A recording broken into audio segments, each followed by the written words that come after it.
Hi and welcome. I'm Steve Martirano, and this is the Behavioral Corner. You're invited to hang with us as we discuss the ways we live today, the choices we make, the things we do, and how they affect our health and well-being. So you're on the corner, the Behavioral Corner. Please hang around a while. Hi, everybody. Welcome again to the Behavioral Corner. It's me, Steve Martirano.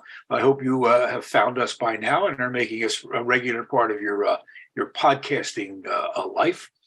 We talk about everything because that's what affects our behavioral health, everything. It is brought to us by the financial cooperation of our underwriter and partner, Retreat Behavioral Health. And once again, we dip into their pool of very expert and talented people when we have a topic that needs some precision brought to it, and that we have for you today. You know, it's the irony of this time of the year, where the songs tell us 'tis the season to be jolly, that many people find that difficult. Some find it impossible. And there's a term for what goes on regarding this time of the year and a kind of depression about the change of the season. And you may know it as S.A.D, S-A-D, which stands for seasonal affective disorder. And that's our topic today. As I said, we get expert advice from our pals at Retreat from their mental health division. We have again with us Stacey MGee. Stacey's been with us before here on the corner. Stacey is a clinical supervisor with Synergy. Stacey, thanks for your time. We appreciate it.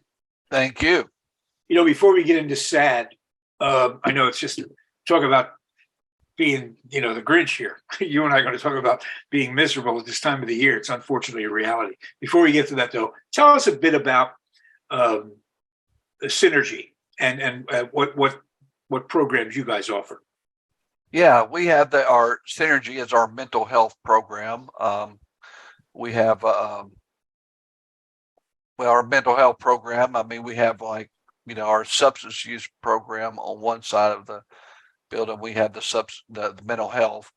But if you're talking about the substance abuse, I mean, there could be, the primary diagnosis as substance abuse, but it can be co-occurring disorders with their substance abuse side. But saying for Synergy, the primary diagnosis is surrounding mental health. Mm-hmm. But we do have some mental health patients that do have some substance abuse related disorders, so they can also be kind of co-occurring. But most of our patients come in like more of the mental health side, whether it's schizoaffective disorder, schizophrenia, depression, anxiety, but they might have like PTSD, or borderline personality. So all those disorders that they're in are a diagnostic manual. So we provide a lot of the services. It's some difference on the substance abuse sides and the mental health sides, but they can be up here to 30 days in our treatment program. We provide them, they have their primary therapist. We provide them a person with the aftercare to work on their aftercare, what happens when they come out of treatment. So it's a lot of the same components, but different components. I mean, they get a psychiatrist they see within 24 hours to get reevaluated, because some of our patients come in with, already diagnosis, someone with not diagnosis, but they follow up with the psychiatrist weekly. Sometimes they'll follow up more than just weekly, and so our program is just geared a little bit different towards mental health. Like our track groups are bigger educational groups. Of course, we have psychotherapy groups and stuff like that, and they get individual therapy just like our other side. But it's just geared more for the mental health side. Yeah. For just to put a finer point on it, so I make sure people are clear. While there are, as you point out, co-occurring disorders that have to do with mental health that are associated with substance abuse and must be treated as mental health issues, for the first time now since Synergy has been developed as a distinct set of programs, you needn't seek help through Synergy, or you can seek help through Synergy without it be associated with any addiction or abuse problems. Yes, most definitely. Okay. Some of our clients they don't have any addiction problems. They do have just straight mental health issues, such as depression, anxiety, those type of Yeah. disorders. Anybody familiar with substance abuse treatment understands it. The mental health piece goes hand in hand with trying to get the addiction under control. So it's surprising actually that more pure substance abuse facilities, who are probably very good at that, haven't also done what Retreat did, which sort of separated the two so that you weren't tied to one diagnosis to get the kind of help you need. And the things you guys at Synergy are now dealing with are just talk about an epidemic. I mean, we are in a real crisis in terms of mental health in this country, and the effects of that are obvious. All right, so let's begin with the time of the year. I will use my favorite quote at the risk of sounding even more Grinchy here, but I remember somebody saying a very long time ago at this time of the year, "Well, the holidays have us by the throat again," and I've always thought, yeah, it does. It's exactly what it feels like. Yeah. It feels like, yeah, here we come. Get ready, be happy. So there's a whole set of circumstances that make that difficult for a lot of people. But we're talking about something specific at the outset here, and that's a seasonal affective disorder, SAD. What is that? Describe it for us. Yeah, and it's amazing. This subject is not really talked about a lot, but a lot of people experience it, but SAD is just what it is. It's dealing with people who have short periods, mood changes over seasons, especially the fall and winter seasons, when the days get shorter, and the time change comes along. My wife hates time change. I mean, she just absolutely hates it, Do we know anyone who does like that? I mean, it's just, I don't know. It's incredible. I wish they just wouldn't change it myself, but Yep. but some people call it the winter blues. That's another thing, because you have, you feel better in the spring, but you just the longer daylight, hours are better in the spring, but the shorter daylight hours are just worse, So SAD is a part of a type of depression, and the symptoms usually start late in the fall or early winter, and but we have seen some episodes in the springtime and summer, but it's much less common. Yeah, well, I mean, when reading before we got together for this, I was surprised to find out about seasonal disorders that can occur in the spring and summer, which is interesting. Before we get into some of this, the symptoms of this, how it manifests itself in people who have a problem, it just strikes me, and I like your opinion. There seems to be, it wouldn't surprise me, I should say, if this onset in the fall and winter of gloom and sadness might be the residue of kind of an evolutionary period when it was harder to hunt. It was more difficult to be sheltered. You had to go inside. You couldn't live outside. And so that I think it would seem to me logical that over the millennium, as we progress, those thoughts are still there somewhere. Right? Right. Because, it affects our activities. It affects everything we do when we come to a different season. When you're in spring and summer, you can go water skiing, you can do all this other stuff. And then when winter comes along, you can't do some of those same activities. So that's a change. Yeah. And in the natural world, the difference is stark. One season is associated with, at the best, hibernation, but certainly not growth. Yeah. And the other one is with, growth, obviously, spring. Yes, most definitely. So let's talk about the symptoms that take something like this that we all experience on some level and turn it into a pathology, a disorder. What are some of the symptoms that people who really have a problem with SAD exhibit? The SAD, usually the onset or the start of it can last about 4 to 5 months. Let me start with that. So like depression, you have symptoms for depression. Just say if you have a depression may include feeling depressed most of the day, most every day, loss of interest in activities, or, having problems sleeping, feeling sluggish, feeling agitated, low energy, hopelessness, worthlessness, and difficulty concentrating, even for some people, suicide, Now, for the winter pattern of SAD, the specific symptoms usually include like oversleeping or hypersomnia, stuff like that, or overeating, particularly craving for like carbohydrates and Hmm. weight gain. You gain all this weight because you're less active, and you kind of feel like you just kind of start social withdrawing, like you said, the hibernating. So that is kind of the main symptoms of SAD, is what usually people that experience. Now, for the summer months, like we said, we have some people, it might be some of those same symptoms: trouble sleeping, insomnia, poor appetite, weight loss, restlessness, anxiety, and episodes of, and for some people, I've heard of episodes of like violent behavior. So Mhm. that aggression that happens. So, and then so some of that same kind of symptomology of a bipolar disorder. So How long has seasonal affective disorder been recognized? As it is in the diagnostic manual, correct?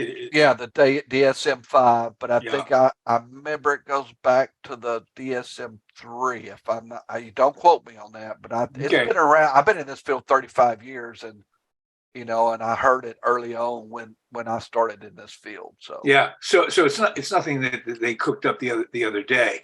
It's been with us and identified as a problem for a very long time. Do we know whether it affects men or women differently or greater numbers? it affects women in greater numbers. So I don't know all the science behind that, why it affects, women more than men, but that seems to be, it just affects women more than men. So Do you guys in your field, when you treat patients, see any tendency towards self-medicating in order to overcome those feelings associated with SAD? most definitely, it's just like any other mental health disorder, whether you are depressed, and you feel like you want to do a bunch of energy drinks to get you going, or you want to do some more type of drug, of methamphetamine or something like that. I mean, yeah, we're always trying to compensate with our moods and what the changes in everything, whether it's stress or trauma or whether it's seasonal, just Yeah. depression, darkness, no light, So yeah, we're always doing that. So Most people, most people are going to say, "Oh, really seriously." I feel the same way you do. The days are shorter. It gets darker early. It's cold. It's a pain in the neck. I like the spring much better, and on and on. How is this a problem? How does it? I mean, you've mentioned a couple of the symptoms: loss of sleep and lowering of interest in activities. When should somebody go? Well, this isn't the norm. My behavior isn't normal, though. When should I get help? What are the warning signs that you probably need help? well, if you're seeing any of these warning signs that we have kind of mentioned with like, hyposomnia or just overeating or weight gain, are you just feeling down and depressed? I mean, it never hurts to seek a mental health provider, just just to ask questions, And they have like these questionnaires. I mean, I think there's questionnaires on through Google that you can kind of do that have to kind of answer the questionnaires that kind of make you think, well, maybe I do have this seasonal affective disorder, this SAD. So, um, and to be diagnosed with it, you just have to, like I mentioned, meet some of that criteria that was mentioned. And I think it has to happen, if I can remember right, it has to happen within 2 consecutive years. So of Ah, feeling this way, So are you just every year I experience the same pattern? I'm okay in the summer, but when the winter comes, I start feeling these symptoms, of gaining weight, or so I feel like I'm social withdrawing. I'm not going out as much. I'm isolated. I'm hibernating. So, so that's the times when you might want to just seek a mental health provider and just, or ask your regular doctor, and just say, hey, this is what's happening. What do you suggest? Is SAD something that's typically treated with drugs, or It can it can be treated with? Can it be. can be, and it can be just like a temporary thing with the SSR, uptake to, Hmm. because when you get into that winter season, it's like regular depression. You have a depleted level of serotonin, called a hormone, and that can happen with SAD. Just during those months, you have just a low motivation, or just feel like I just can't get out of bed or something like that. So Do children suffer from this? I have not heard of children suffering from this. That's a good question. I've never really studied that out. So, Hmm. I'm not going to answer something I do not know. So, Good. No, good. Yeah, good for you. you More people in general should be yeah. saying they don't know. But More.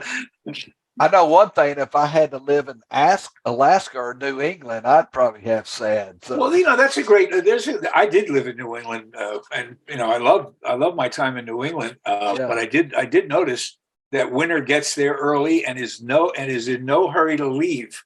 And No.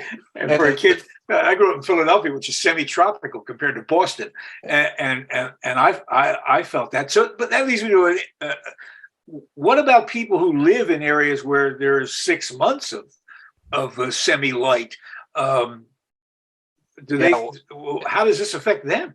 Well, I think we have seen a higher rate of SAD, but I think we've also seen their just adaptation, like Hmm. anything else, where they're more able to adapt to it than someone who lives in California or something like that. Yeah, So yeah.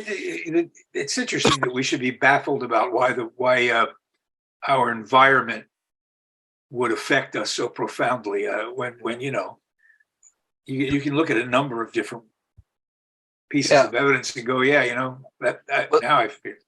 something I've got to mention that now people with SAD can be more adaptable to that have already had like prior depressive disorders or prior some type of mental health. Oh, So so they're at higher risk. so they're at Yeah, higher risk. Yeah. yeah, yeah. Um, I'm going to get back to the treatment thing in a second, but can someone have SAD um, that co-occurs with some other mental? You mentioned depression, but I'm thinking specifically about bipolar diagnoses. Can SAD trigger a manic episode in a bipolar person? I mean, when we're talking about mental health, there's triggers in all of them. So, Hmm. and some of them flow together. So, like with a bipolar, you got a bipolar 2, it's more of a depressive disorder. So that can kind of trigger more of that down area or depressive disorder in that bipolar 2. They might have some hypomania and some manic, but it's more of that depressive disorder. So it kind of feels more like a bipolar 2. So that's why, a good psychiatrist, you got to continue to work with a psychiatrist to really get a good diagnosis on something like that.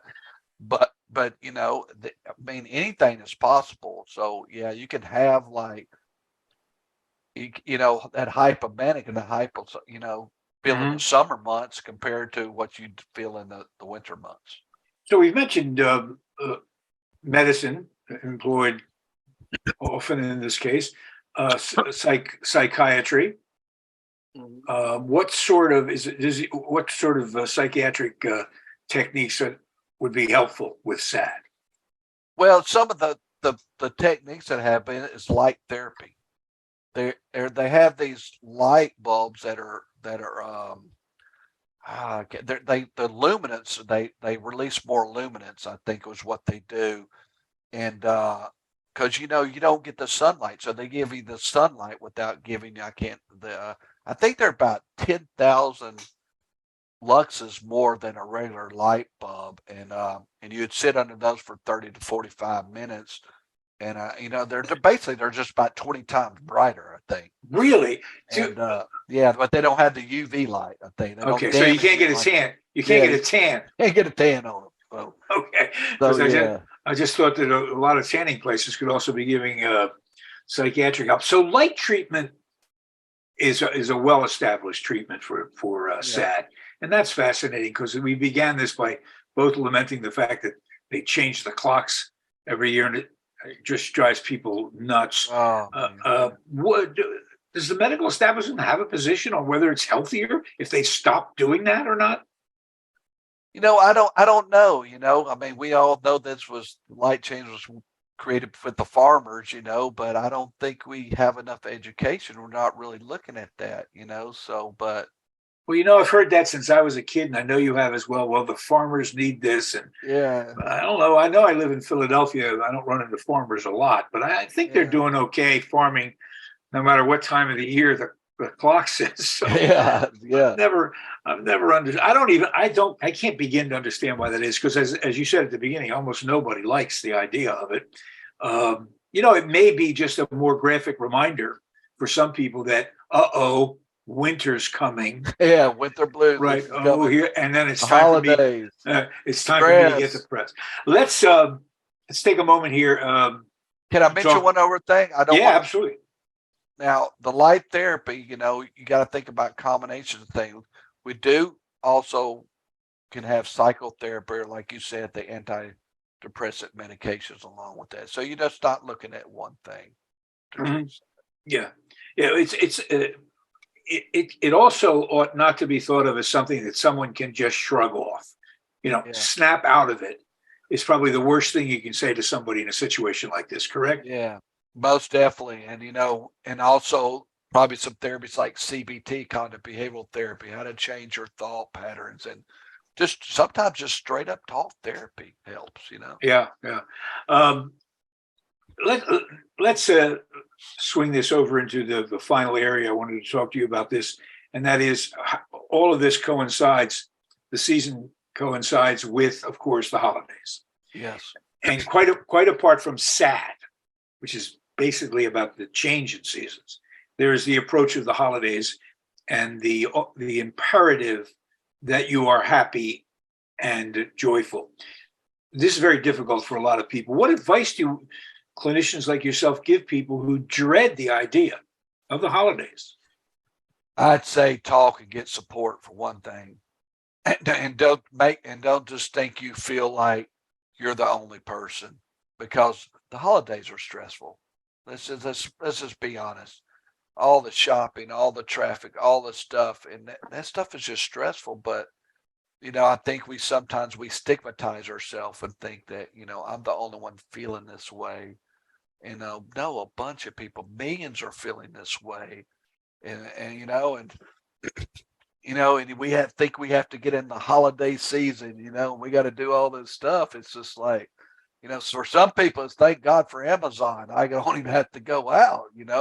But then that could be a, a bad thing for people with seasonal depression disorder that hibernate and they don't get out, they Yeah. don't get into festivities, and they don't do stuff. So, I would just treat it like, self-care. We have to self-care for ourselves. We have to do things, exercise, different types of things to get ourselves motivated, and just recognizing education, or recognizing that we are having these symptoms. And because sometimes you feel like, God, I'm not normal. What's wrong with me? Mm, mm. And Yeah, and in the holidays, I've always thought, because I could be accused of one of these people who doesn't fall down with joy during the holidays. oh, you're Mr. Scrooge, huh? Well, you know what it is. You know what? I took your advice before you gave it. Yeah. I accept the way I am, but I think the deal has to be, if the people around me are willing to recognize that I have that about me, and not, cheer, what up? Come on, sing along.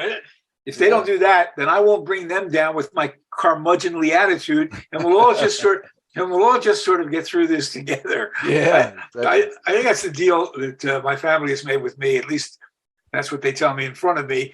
I'm sure behind my back, they're going, "Don't tell your father Merry Christmas one more time. He'll scream." Just one real quick point.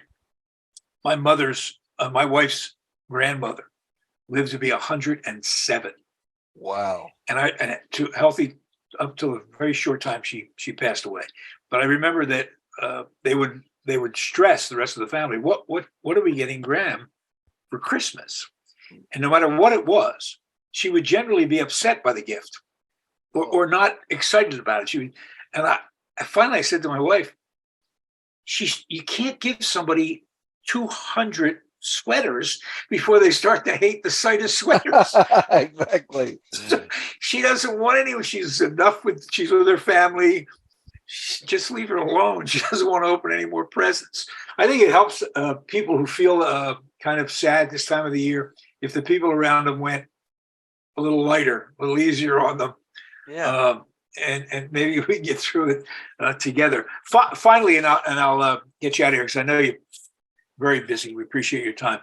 I'm sure that the pandemic didn't have a good effect on seasonal affective disorder, but I wonder whether because it's been 3 years now, and during that period of time, in retrospect, it seems as though there was a suspension of the natural order of nature. In other words, we didn't have summer, winter, fall. We had COVID.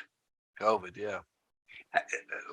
Did it exacerbate the problem of depression and seasonal disorder, or was it just one long miserable stretch? I think it affected it. I think it affected. We saw uptakes and more people depressed, uptakes and people with anxiety, uptakes and suicide. I mean, you had where you couldn't go to a family member's funeral at that time. Yes. And so, I mean, how stressful is that? You can't even say goodbye to your loved one. And I think society and life, it does it does affect in all these disorders.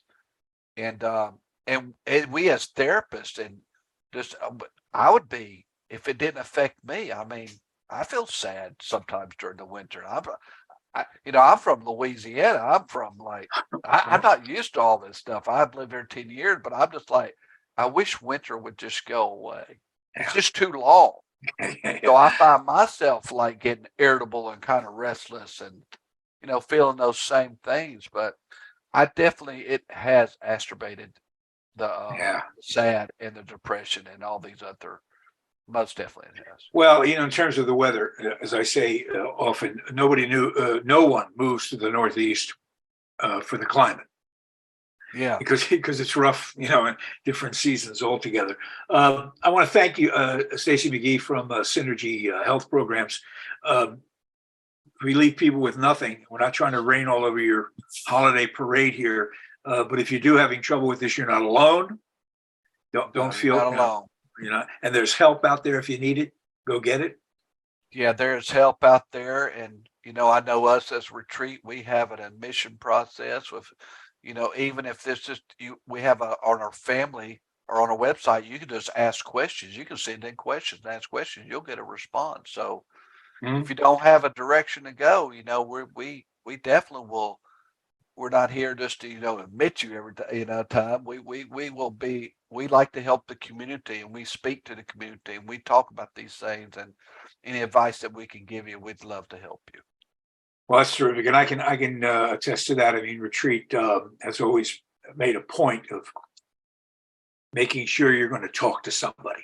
Yes, you will talk to a person very early on in your contact with them.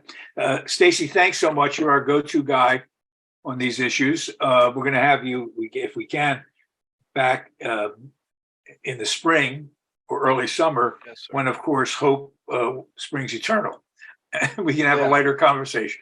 Yeah, we'll be all happy in the summer, so. Hey, Stacey, have a great holiday. You too. You'll have a great holidays, and I wish everybody else a great holidays. And you all as well. Don't forget to subscribe. Push the button on there. Subscribe to the Behavioral Corner, and we will rendezvous next time. Take care. Bye-bye. Retreat Behavioral Health has proudly been serving the community for over 10 years. Here at Retreat, we believe in the power of connection and quality care. We offer comprehensive, holistic, and compassionate treatment from industry-leading experts. Call 855-802-6600 or visit us at www.retreatbehavioralhealth.com to begin your journey today.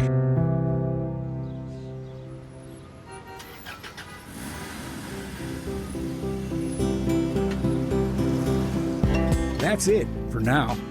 And make us a habit, hanging out at the Behavioral Corner.